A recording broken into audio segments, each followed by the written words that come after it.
China a catalyst for the global sell-off and could pose risks for the Federal Reserve, who readies itself for an interest rate hike for the first time in almost a decade next month? Well, there's a small chance that it'll happen. My next guest says raising rates would be a positive for the economy and the Fed's way of signaling to markets that they're not panicked about this sell-off. Joining me now from Washington, D.C. is Heritage Foundation Distinguished Visiting Fellow Steve Morris. Steve, good morning to you.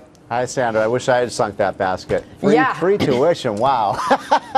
These days, that's a lot of money. For a semester, Steve. Let's not get crazy. It's a semester. It's a semester? Yes. Oh, God. It's still $5,000, right? All right, Steve. So did you hear our last conversation, by the way, about the Fed's involvement? I was listening. Okay. Yep. All right. I'm sure you're on my side and you think I'm right. But where do you stand as far as the Fed's involvement and their participation in these markets?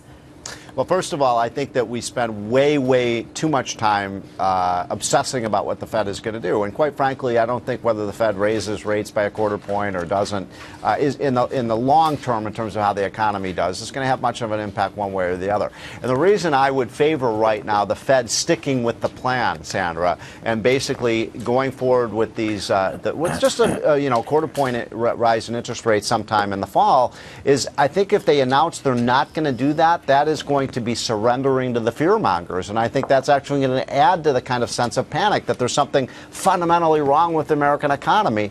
And quite frankly, I think the American economy is in not great shape by any means, but it's structurally, I agree with a lot of people. I think the U.S. economy is structurally pretty good. Hey, Steve, where do you have your money these days? Well, look, right now, I think, let me say this. I think right now stocks are really cheap. And I think now there's a lot of So you're a buyer efforts at these levels? Oh, absolutely. Now, look, I am not saying, Charlie, I'm not saying we haven't hit the bottom. And we may, who knows when we're going to hit the bottom on this correction. What I'm saying is if you buy, I'm a stocks for the long run guy. I think if you buy stocks now after we've had this 15% correction and you hold on to that stock for 5 or 10 years, you're going to be real happy. Steve, can I ask you a question about Janet Yellen and the Federal Reserve? Because you saw some of the comments coming out from these political candidates. Janet Yellen needs to have a very very handbag to move ahead and raise interest rates. And you see how the Fed's being attacked. Do you think that's going to continue? Because they're a very easy target. Well, it is. And look, we have become addicted in this country to cheap money and to these zero interest rates. It's like crack cocaine, and it's time to break that addition. It's heroin. It's time to... What happens when you come off of heroin? Even worse, right? And look, you got to break the addiction. This idea that somehow this is a mentality all around the world, that somehow if the country's just lower interest rates, somehow magically spoof, you're going to get all of this growth. Where's the evidence of it? Where's the evidence? We've had 2% growth since the Fed lowered interest rates to zero. We shouldn't be growing at 2%, Charlie. We should be growing at 4%, for goodness sake. Yeah, but that's not because of the Fed. That's because of that's bizarre, exactly right. Fiscal policy coming out of the Obama administration. And that's exactly. It's Mike Murphy. You're making my point, though, Charlie. The problem with our economy is fiscal policy and regulatory policy. We can't fix those problems with zero interest rate policies. It doesn't work. So, Steve, you say the market's cheap here, and you would invest in the market at these levels. Yet you say we need to raise rates. So you're in the camp that once rates start to get back to a more normalized level, the market will be able to move to even higher levels from where it currently is now.